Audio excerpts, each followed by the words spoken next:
everyone, thank you so much for watching Paranormal Extraction. I'm Zoe Starr, and we have yet something completely different. We have somebody that is absolutely incredible. You know why? Because he has a show on Tubi, and it's called Half-Light. And he did another one quite some time before that. But he has actual awards for this film. It's super simple. Go on Tubi, Half-Light, and watch it. It is so interesting because it has a paranormal side and a spiritual side, which is absolutely fantastic. He's also a field investigator for MUFON. So all you UFO freaks out there, okay, MUFON's a big deal. And he does paranormal and he does aliens, and his podcast, okay, that's called Mystic Lounge. So we've got a lot to talk about, and we've got a real big wig. I would call him kind of famous. Thank you. Hey, guess what? Hi, Alan. Thank you so much for coming on my show, because you're like, when I was watching this show, you know, Half-Light on Tubi, I was like, wow, this guy is, whoa, amazing. I mean, there's not that many people really ever, Alan, okay, that are able to do a TV documentary. And Half-Light has won 2 awards, and your other documentary has also won 2 awards. So I don't really care what you say. You are like a big wig for me and to have you on the show today. So why don't you tell everybody a little bit about yourself? And, you know, since I've, you know, I could keep talking about you and talking about you and talking about you, but guess what? You're on my show, so I'm going to let this be all about you. It's funny when you put it that way, but yeah, I'm game. Thank you so much for having me. I really appreciate it. Yeah, 2 of the awards from the Fortean Film Festival. One was Best Spiritual Film and Best Producer. And also we got, you know, Best Media Kit as well, which most people don't care about, but that was pretty cool. And then we also won the Silver Award for Best Documentary Feature. So we did really well in the Fortean Film Festival, and that takes place in the UK. So we were really excited. And then we were also an official selection for the recent Parapod Festival as well. Wow. Okay. Now, on top of that, I mean, that's a lot. People don't get awards for their documentaries. Okay, they don't. Not that many, right? Yeah, it depends. And also the tough thing is, in order to get more awards, you have to actually spend the money and time to submit to like all these different. So those people who have more money and more funding, they can go out there and push their film more.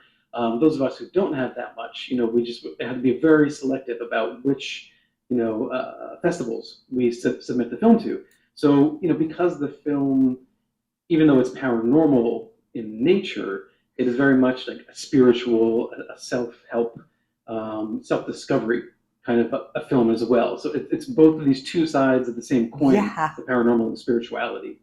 Yeah, it's actually really interesting because, first of all, I have never seen anything like that.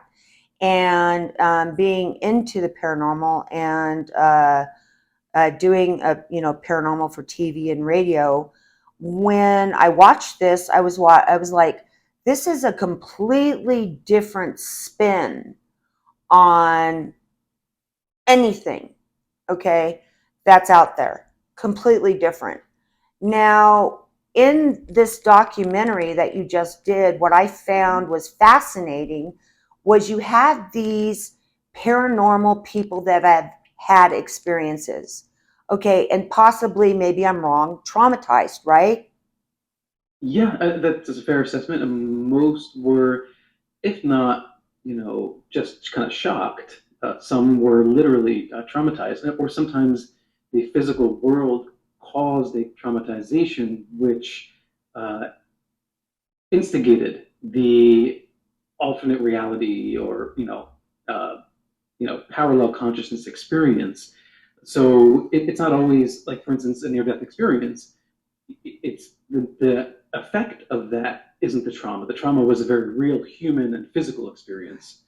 And so that's what makes this really interesting, is that you have people that are facing the hardships of reality uh, via the paranormal or vice versa, and these two sort of interplay. So an example would be AJ Rasmussen in the documentary, who very courageously and was very vulnerable in sharing her story about, and I love AJ, she's just a beautiful person.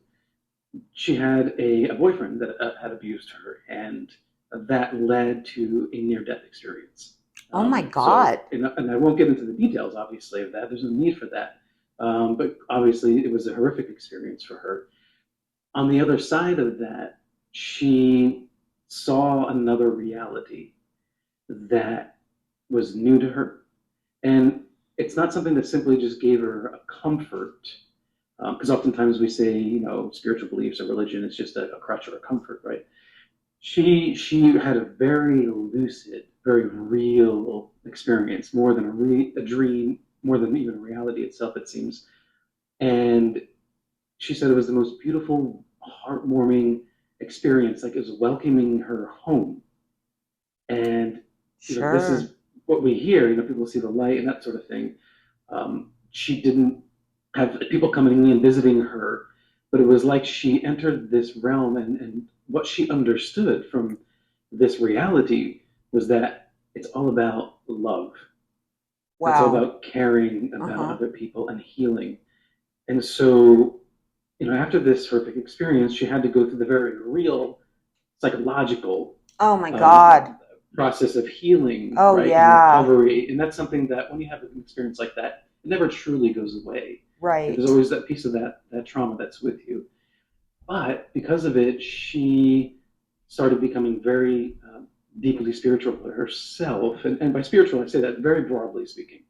Um, and she was driven to help others as well, because she wanted other people, as she says in the film, to feel what she felt, to feel that love and that warmth and that peace that she believes that we can all reach. Um, and so that's just one example. Of course, there are other, less severe examples where Tiffany Mack, for instance, she encounters a ghost when she's younger, or shadow people, Right. and just the very act of encountering things that are what we would call supernatural, it forces the mind to reconsider the nature of reality as we understood it, how we were Oh, explained, and absolutely. Oh my and God. yeah, it sets you on a Yeah. journey of introspection and extrospection, because people start becoming researchers and investigators, because there's this sudden drive to find out what the heck is going on. And for me, that started with a UFO experience that a friend of mine and I witnessed when we were young. Wow. Okay. Now, first of all, I want to backtrack a little bit Sure. about this woman that you just spoke about that saw the black shadow man. Okay, and that you said so. How did that change her from that experience? I mean, spiritually, because Well, it's that's what your documentary's about. yeah. So she had Tiffany Mack in particular. She's had numerous experiences, as some people do, and there's a question there. Why do some people have more than others? Is it one experience in particular has an effect on our neurology, something in our brain that allows us to kind of open up a little bit more to perceiving other non-human intelligences or what have you. So Tiffany, Sure. when she was younger, she had seen a ghost. She also saw some shadow people. Okay. Okay. When she's older, she has experiences with what we would consider extraterrestrials, gray alien Wow. type entities. Wow. So for her, it's ongoing. It wasn't just one thing, and then she was on this journey. It was like one thing and then another thing, Wow. into adulthood. She she I appreciate her very much because she is not an absolutist in any way as to what her experience is. So some people are convinced 100% that these are physical extraterrestrials that are coming down in craft and taking people out of the body. And she said, that's what I experienced, but I also experienced a consciousness connection. So not a dream, not typical waking reality, but something else in between where contact is made. There's some communication there, Like telepathically?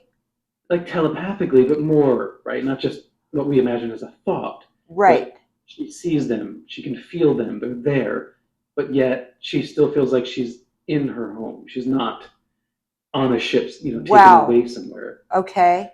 That's a And first. yeah, and so she's very much open to the idea that she doesn't know exactly what these experiences are, because maybe that experience that felt 100% physically real, like she was taking out of her house, is them taking her psychically into another reality. Right. So it's kind of like the Matrix. So you have your conscious. You No, don't no, want to listen. get into the matrix with Yeah, me. yeah, yeah. Oh, let's not go there. All right. Okay. But Yes. imagine if you imagine just your consciousness is, kind of plugged into another reality. It, Exactly. it is real. It's 100% real. It's just not me. If I were standing next to her in her home, I wouldn't see what she's experienced. But it doesn't mean it's not Exactly. real. Well, Yeah. so that's like me having an OBE. It's very similar Right. to Yeah. having an OBE or, Mm-hmm. which I've had. And when I've gone out there, it's exactly what you said, like that. How and Yeah. I can pretty much know if my body's there or not, but I don't like the way my body feels when I leave it. It Mm-hmm. just it's very so beautiful out there, in whatever area you want to go into or where it takes you, and so perfect that when you have to drop back down for me into my body, it's like I'm squeezing into this thing that's just horrible. That's been my experience. Okay, have I learned a lot from going out? Oh my God, yes. But coming back has just been, I gotta tell you, it's horrible. So That's where the challenge is, right? Coming back. yes. Yeah. Uh, Obviously, one of the eternal stories or myth arcs for all time that resonate with generations, millennia of human beings is the hero's journey.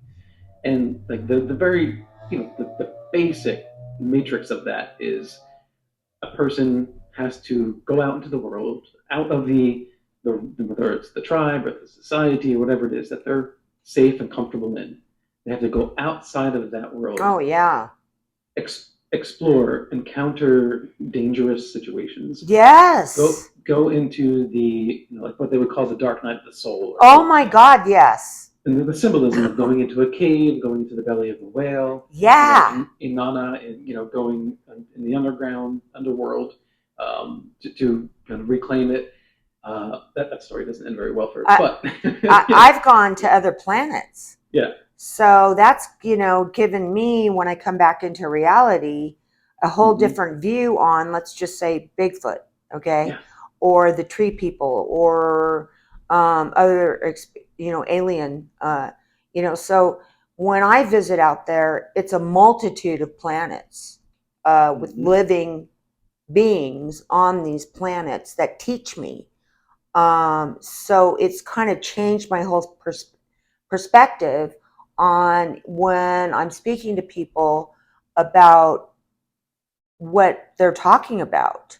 I want to know, is this the reality? This is what I had. Is this true? To, like, let's just say a Bigfoot expert or UFO Yeah. expert, to get the validation, you know. And Mm-hmm. there are some that say yes, and there are some say no. So she went through this and came back a completely different person, because she knew there was another reality and another matrix other than us just being on this earth in meat suits. Yeah, yeah, we are. But there is, the meat suit thing totally get, but also it's a relationship between whatever that consciousness is, the substrate, and the physical body. I mean, both are obviously important because without the brain structure, we couldn't be here. Um, and I think that we can approach, the understanding of consciousness from the purely materialistic and the paranormal, and kind of meet in the middle somewhere. Our brain waves have been measured to, so basically the way our brains send information is there's chemical signals going from neuron to neuron, but there's also electromagnetic signal as well. Oh yeah, I It- know it's been shown that all about that. Yeah, and it's been shown that the electromagnetic signal can carry all the information of your consciousness, right? And it's been measured to actually kind of leak outside of the mush of the brain. So it's not just restricted to what's, jumping from neuron to neuron. Those waves are measurable, outside of the brain itself. Wow. And so that idea that we kind of have antenna, uh, is, could be supported by that. That's one of those lines of thinking where that's where in the paranormal world, our job is to go, well, let's look at that. Maybe there's something there. This typical science world, academia wouldn't want to even think that has anything to do with psychic capabilities or tapping into another reality or veil. And so we have to keep doing what we're doing, and kind of keep the conversation going, and try to find people like, Gary Nolan, who are a little bit more open-minded, to these ideas. So there are scientists out there.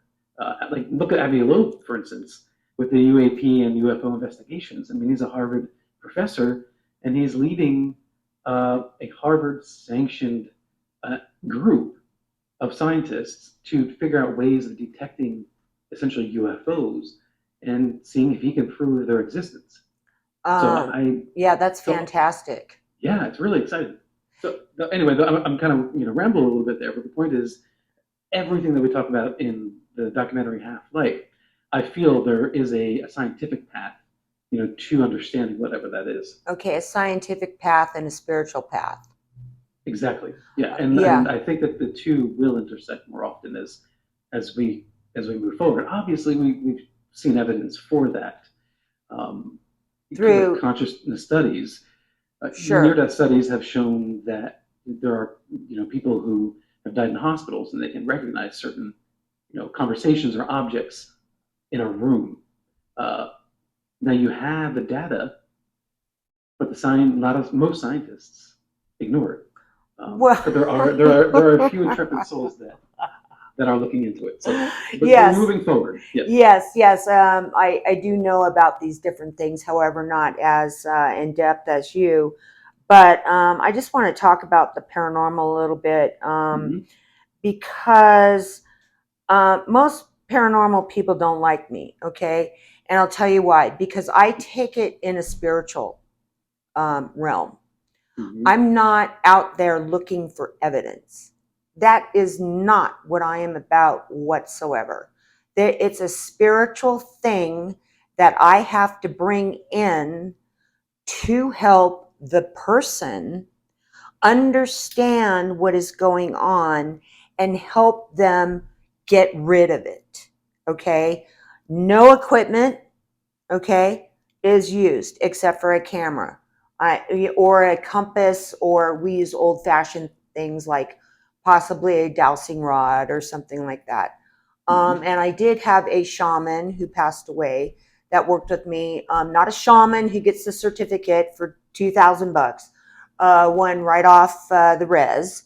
So since he kind of died, that's how I got into more doing the interviews, because Alan, where do you find a shaman? Yeah. So I agree with you 100% on, I think, on, if I'm getting this, or maybe I'm getting this wrong, that the path that I'm kind of on is a little bit about what you're talking about when you come into the paranormal then? Yeah, the where my interest tends to lie on the paranormal side is like, where the film goes, that the paranormal experience, whether it's an encounter with a cryptid or a UFO encounter, Sure. and yeah, and yes, UFOs technically are in the paranormal category because we don't know what they are with absolute proof. So Well, the government thinks they know. Now they're calling them UAPs. It's the same thing, though. Hello? Why? Yeah, but it's the same thing. I UAP, know. yeah. Aerial anomaly. Yeah.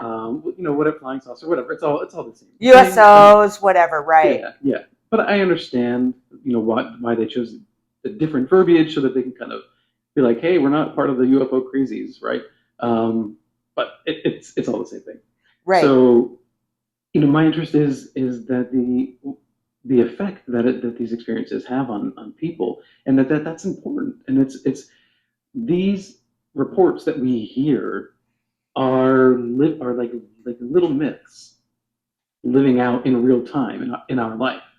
It's not a story passed down from thousands of years ago. These are real, little mini journeys that people are going on, and they're bringing back some really interesting information. And that's the whole point of the hero or the myth arc, is to go and do the things and experience the things that most people don't, so that you can come back and share some knowledge with the tribe and with the society. Sure. So they're the paranormal investigators that are truly sincere in their heart. Even like I have friends that they have all kinds of crazy tech that they bring with them, but they care. They're not about stirring up the waters and trying to get a ghost to talk. Like they're interested in what does that entity have to say? What can we learn about ourselves from our attempts at communication? So that I think is something that all people who are interested in this should think and be proud of. You shouldn't be ashamed of being interested in these subjects, let alone going out and pursuing your own independent research. Well, and that's what you talk about. It's just what I'm trying to say is that most of the shows, and the one that I was on was ridiculous, where they make it look scary, or these these stupid photos that they come out and they're dropping them in, or Zach Bagans talking about he wants to be possessed. I'm so against that, and this is teaching little kids and people that I've thought, hey, I've seen you on Travel Channel and you were in the graveyard, da da da. Guess what? We just went out and bought a bunch of equipment and we're going to go out. And I'm thinking to myself, okay, do you have a spiritual base first for protection and things like that? So what you're saying is that these people kind of are all kind of on the same path. Even believe, like, if Zach Bagans is calling in a demon to possess him is good? No, it's all about intent. So like every person that's interviewed in Half Life, these are people who have an intent for understanding. It's a sincere curiosity, because obviously for most of them it happened to them. They didn't go out chasing it.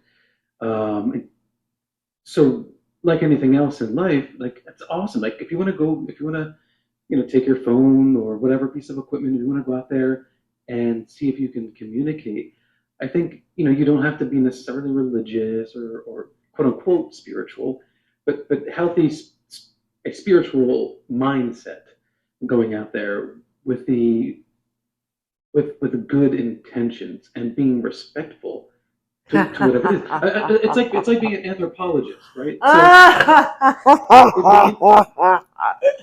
I'm sorry, but what you just said, okay, is my whole thought process. But Alan, that's not what I'm seeing out there.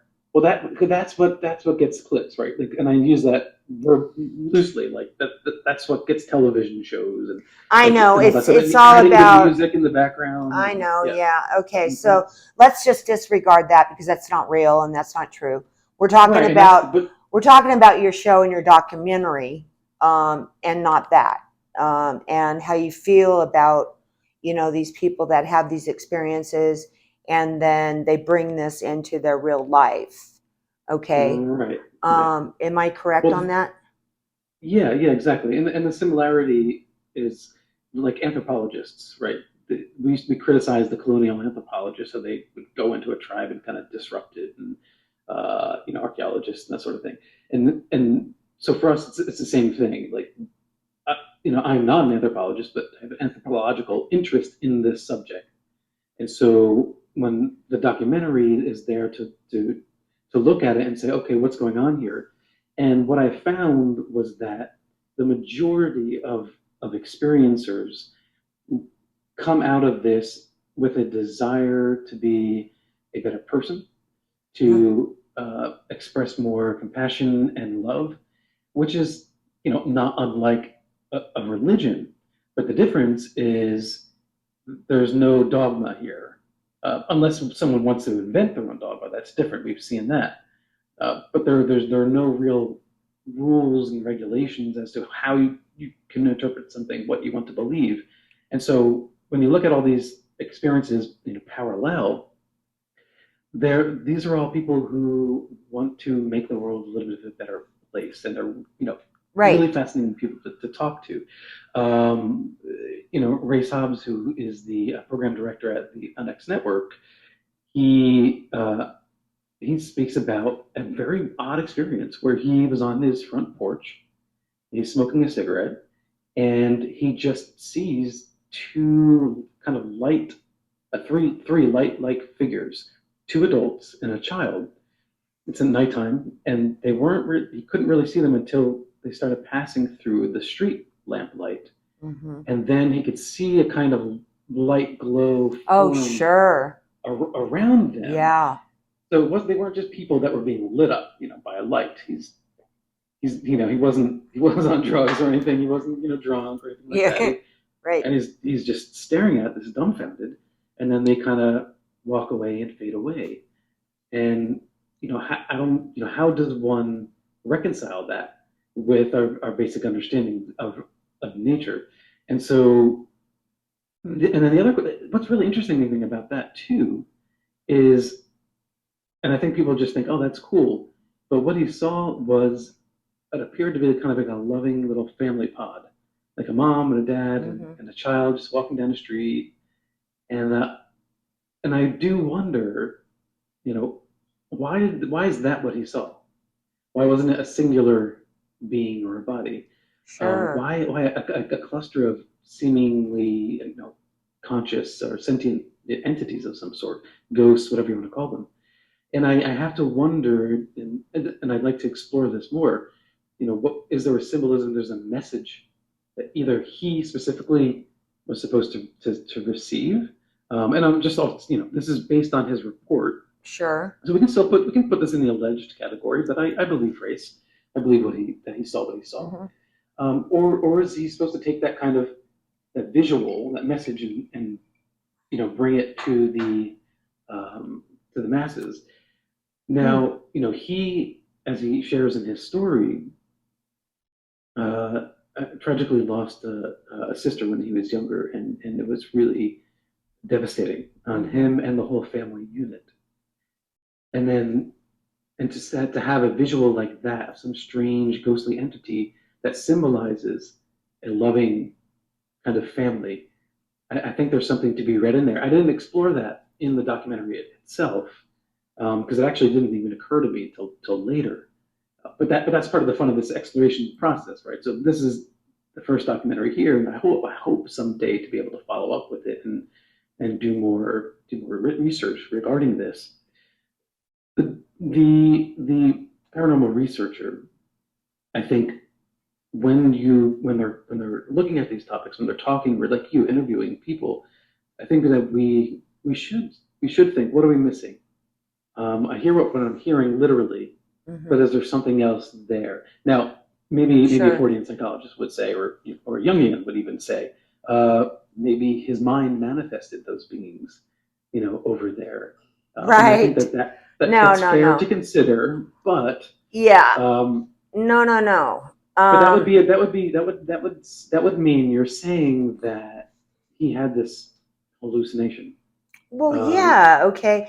I'm just going to butt in here for a second. mhm, When I lost my shaman, I could barely walk around this lake that I walk around or marina with my dogs mhm. because of grief. And one day, all of a sudden, everything changed. There was no trees. Everything was energy. Everything was energy that I looked at. It was energy. It was not a tree, okay? Mhm. It was pure energy. And I saw this for quite a while and I was like, wow, I knew for sure, okay, that it was, that I had changed my mind. This is pure energy. We are pure energy. So I walked over to the side of the lake and I kind of got down on the ground because I wanted to look at the water. And I went, holy cripes, this is how Jesus walked on water. It's pure energy. Pure energy. I got to tell you, that changed everything for me. And I had way, way more experiences than that. It has to be one of the most beautiful experiences I've ever had. Um, but to know that is so enlightening and wonderful. And I always want so bad, Ellen, to have that experience again. But I can't control it. It just comes and goes. Okay, so yeah, that was really a trip, but beautiful. Didn't mean to Yeah. interrupt there, but I think does that kind of go in the lines with what you're talking about? It does. But this is the experience of the mystic. This is you know whether it's a shaman or just a regular person, we can have these experiences. I had a friend growing up. She told me that she could see auras, that she could see colors, around people's body, and by the time she was a teenager, she was actively trying to stop it Oh, because she wow. felt she Yeah. because she felt like it made her different, and she didn't like Yeah. that. Um, and I don't know, I haven't spoken to her in a very long time. I don't know if she can still see auras, but there is a certain amount of stigma still to these experiences, and I think that sometimes our brains edit out, and our subconscious are very, very powerful. So our subconscious can be doing the work for us by eliminating our ability to see things.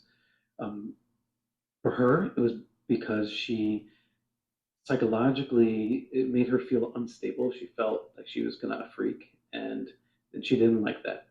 Uh, Okay, so wouldn't for that be a form of, let's just give it to the general public here because, some people don't know. Wouldn't that be a form of PTSD where you take that event and you hide it and then it could be hidden for a long time or it can come back out? Is that Yeah, what you're I wouldn't saying? I wouldn't call it PTSD, but it could be like a traumatic side after the trauma. Okay. It could just be something that you go, okay, I need to stuff that away. Um, but I think, like for you, for instance, there might be a reason why you don't experience that every day. I mean, maybe it's just too much for our physical brain Right, to right. experience these kind of Our things. existence here on this planet of being human Hmm. beings in meat suits. Yes. Right, and so when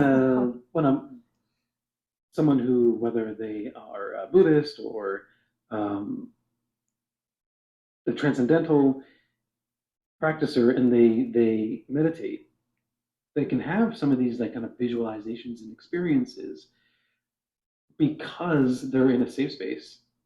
You know, they're not interacting with the world around them, right? They're just kind of closing their eyes and they're going into this state of mind.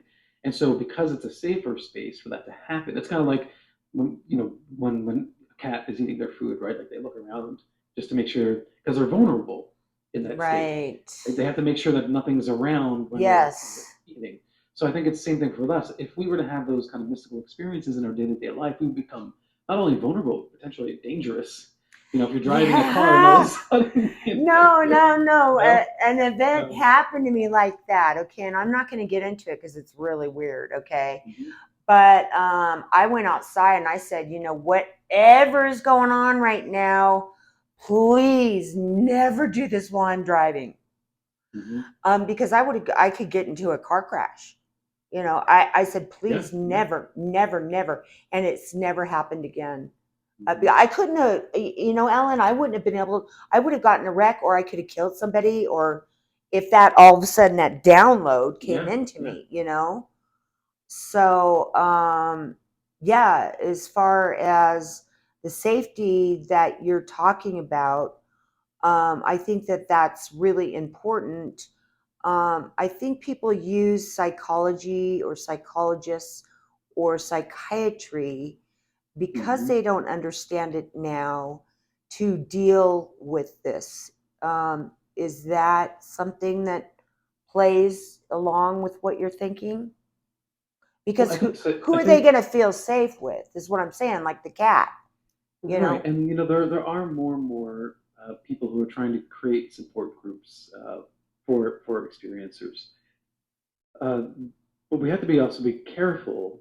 There are very real psychological Yes. human uh, traumas that can be Yes. healed or worked Yes. on in regular therapy.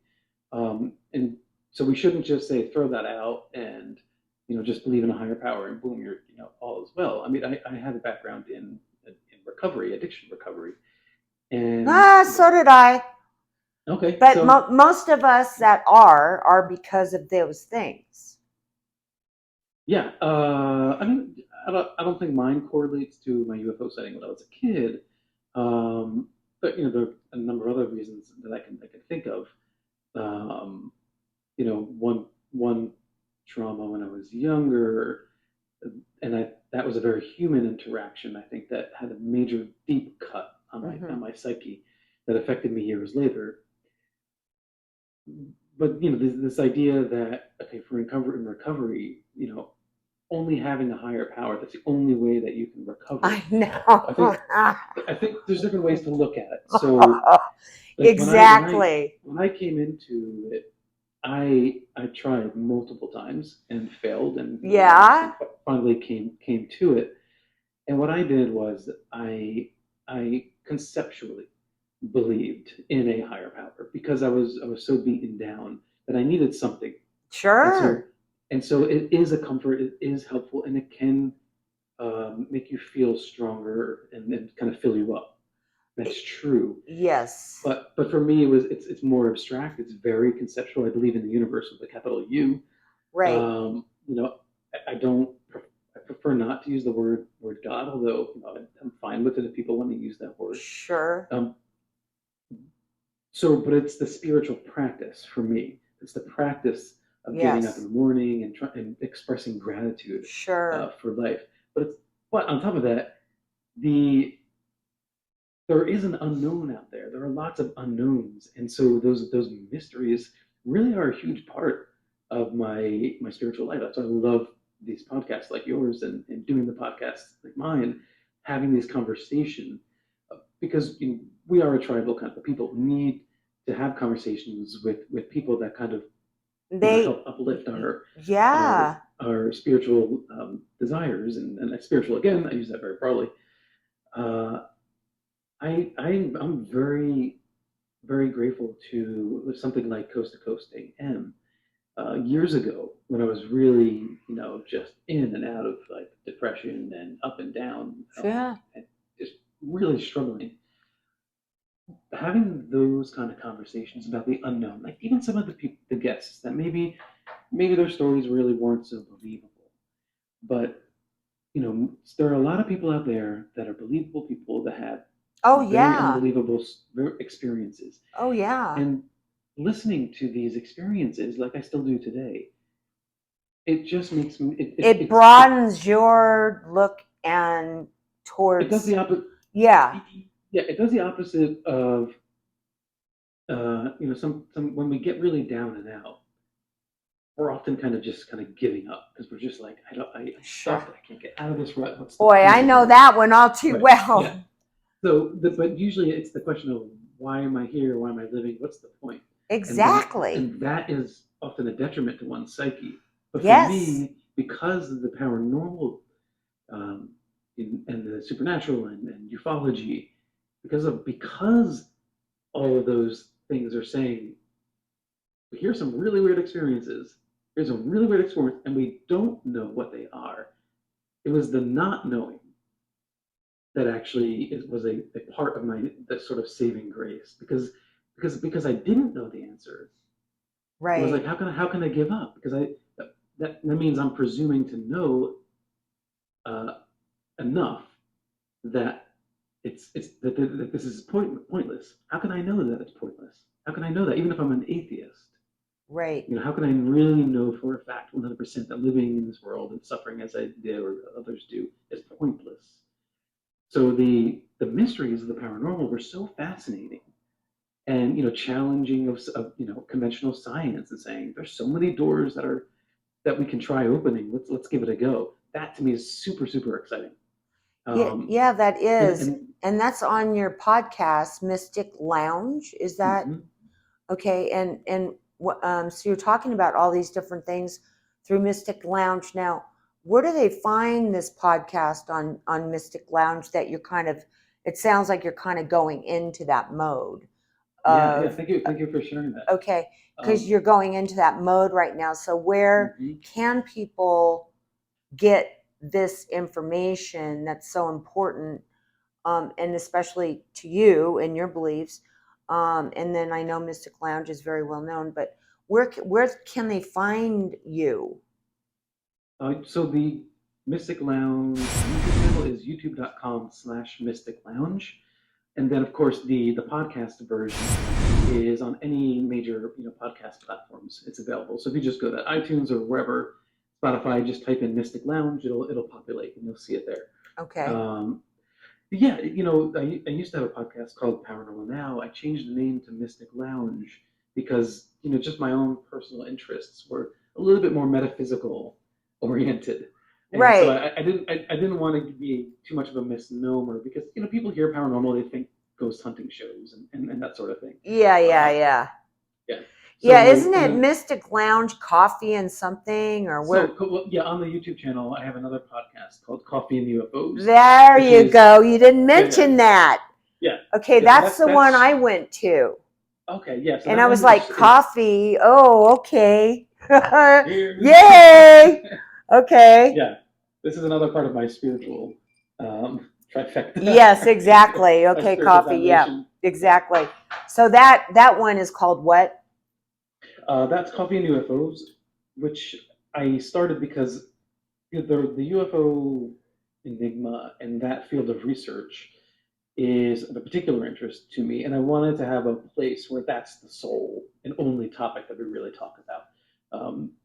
And the more investigative side of that, the researchers, the in the field investigators, that's where I wanted that podcast to go. So Hmm. that's where I'm taking it at this point. But of course, all these things intersect and overlap to some degree. So there'll be UFOs on Mystic Lounge, and there'll be non-human intelligent conversations on Coffee and UFOs. It's just the way it is. Yeah, I mean, first of all, I don't know how you have time to do all this. I Well, the mean, are Coffee and you UFOs I spread out. I don't do it as frequent as Mystic Lounge. okay? I don't care. And then you're MUFON field investigator on top of that, and then you're Yeah, doing that all. Now, are you doing another documentary? It sounds like you're like one of those wild people that just have so many things going on, which I couldn't do. Okay. Anything in the future for any new documentaries or anything like that? Yeah, no, yes, and well, in my Well, head, yes, you but in can't reality, no. you can't say what it Yeah. is, I bet, right? Oh no, no, it's not that. Well, okay, so I am working on another. It's a writing project. That's separate. That might be another year before I finish that. But the documentary thing, I mean, I love editing. I love visuals. I love talking and interviewing with people. So Yeah, my dream would be, yeah, to do another documentary, follow up on it, and really build on Half sure. Light. But like you said, it takes an enormous amount of time Oh my to do all God. these things. You And then know, of for course, one show on the Travel Channel was 12 hours. that's crazy. Well, you know how long it takes to edit and do these sort of podcasts. Oh So my for God.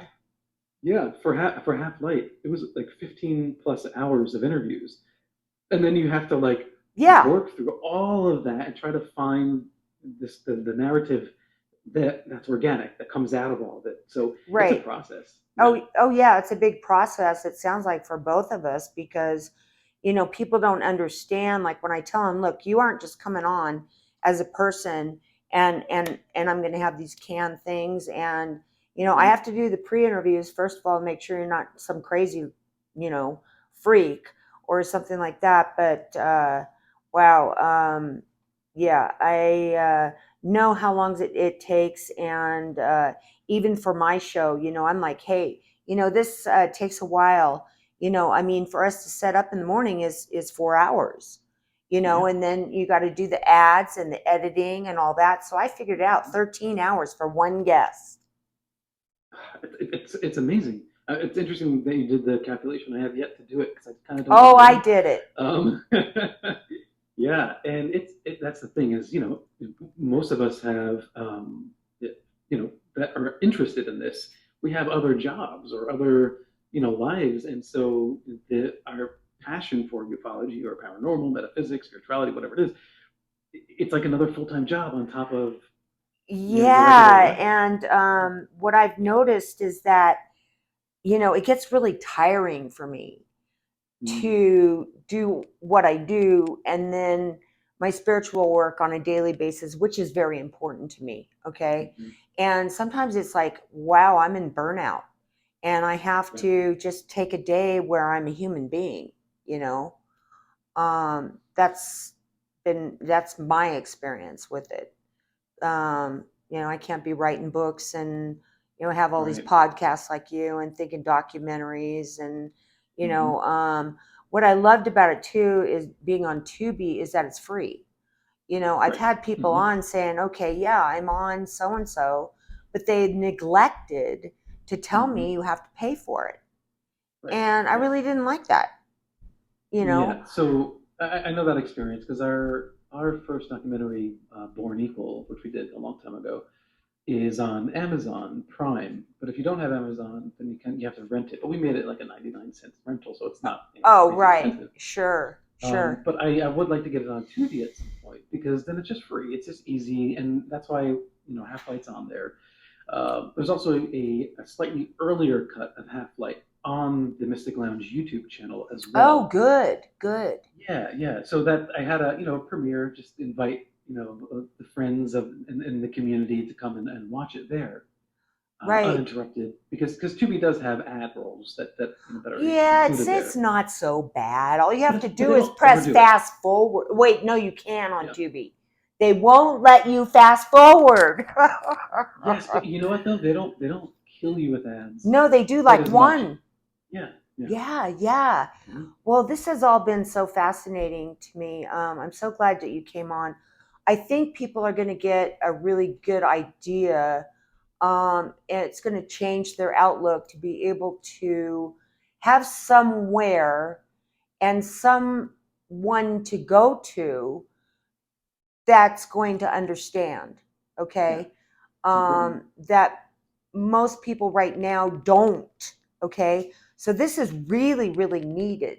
And I haven't heard anything about it. So, I mean, you guys really, I'm serious, go to Half Light. You got to go to this Mystic Lounge and I'll write everything in, above whatever I do or whatever. You can contact me to figure it out or whatever.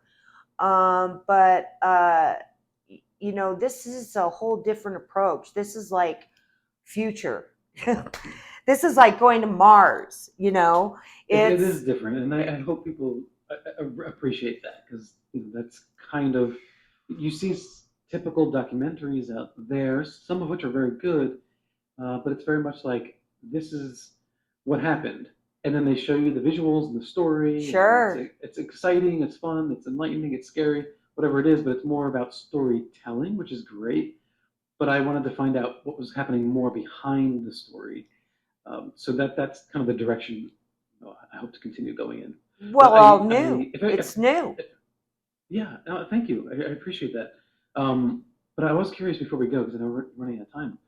Yeah. What do you believe in, as far as, like, do you think there's a higher power, or the universe, or I consciousness? Yeah, wow. I don't like to call it anything other than the universe. Okay, the Mhm. universe, or I've used other terms, but since I've had these OBEs and all that with these other planets, it's beyond words Hmm. because there's so many. I mean, we're just a speck out of what exists out there, okay, when I've gone into this. And my belief now is totally changed on reincarnation.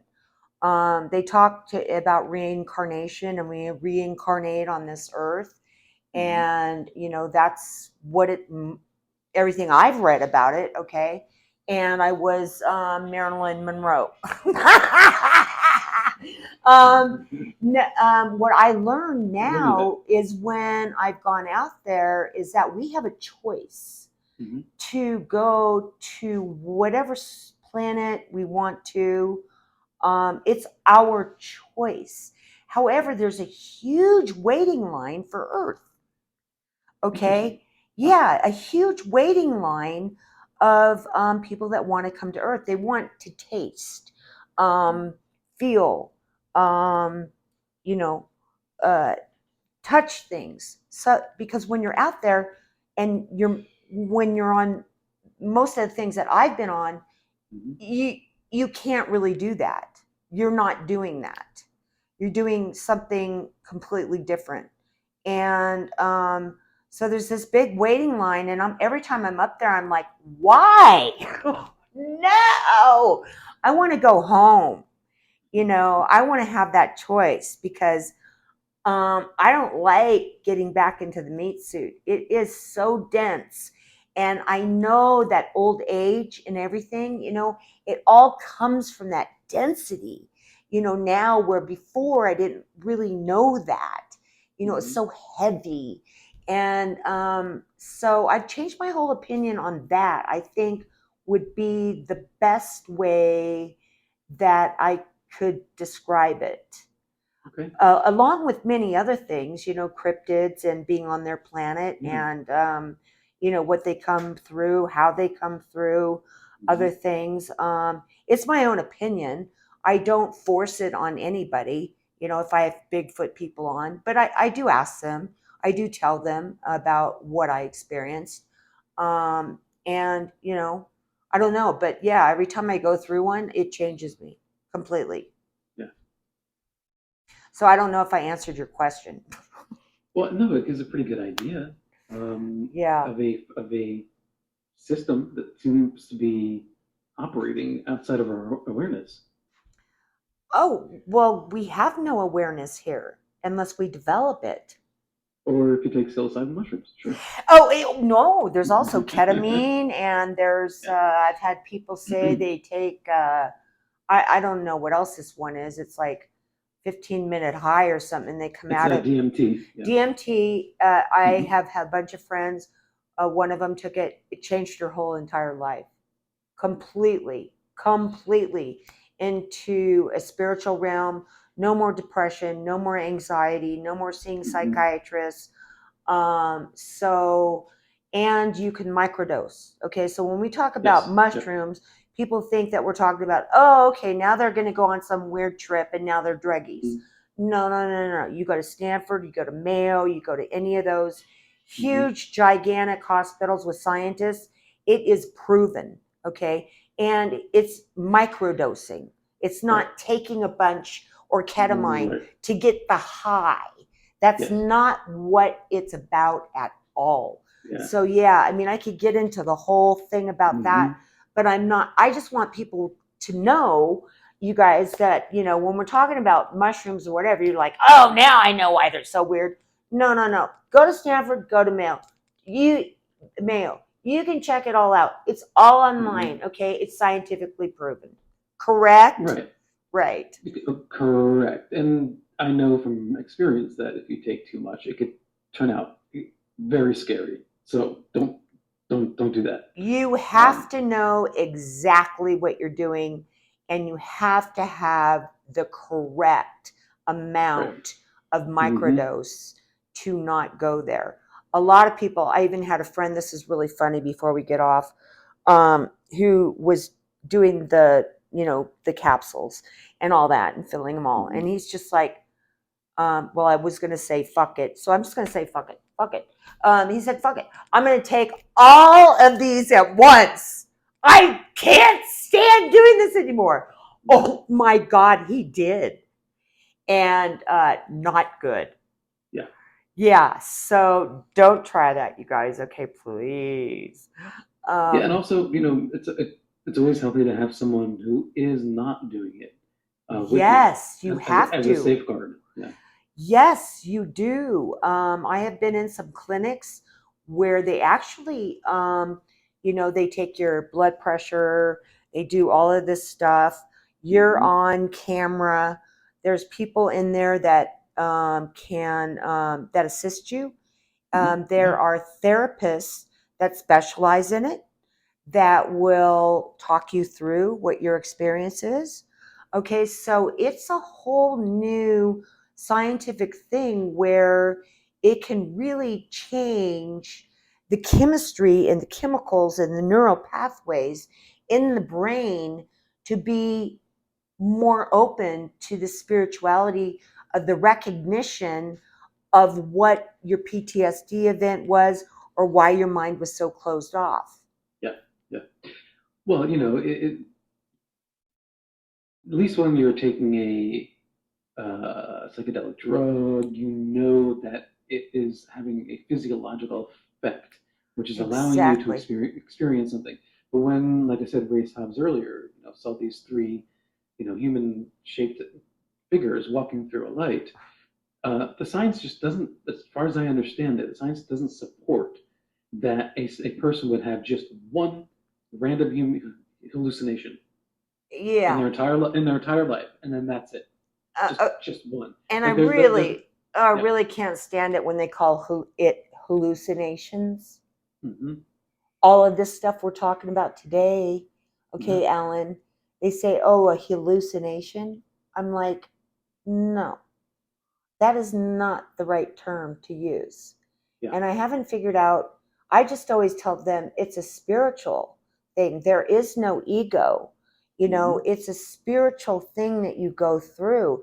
This is not what you think it is. And Right. the Right. thinking around it, you go beyond that. That's why your Yeah. show is so great. Oh, thank you. But So, that's the tough part too. So like on the one hand, the conversations of all these really strange metaphysical supernatural experiences excites me. I love it and invigorates my desire to wake up every day and see what happens next. On the other hand, when you're the one who actually has that experience, it can be destabilizing to a degree. So I remember, a couple times having in the past having had done psilocybin, and then the next day or later that day when you're coming down from it, it's you've seen through the absurdity of the artificial societal construct, and you're like, oh on the one my hand, God, is on the that one hand, true? you're laughing to yourself, like Oh, this yeah. is so dumb and so crazy.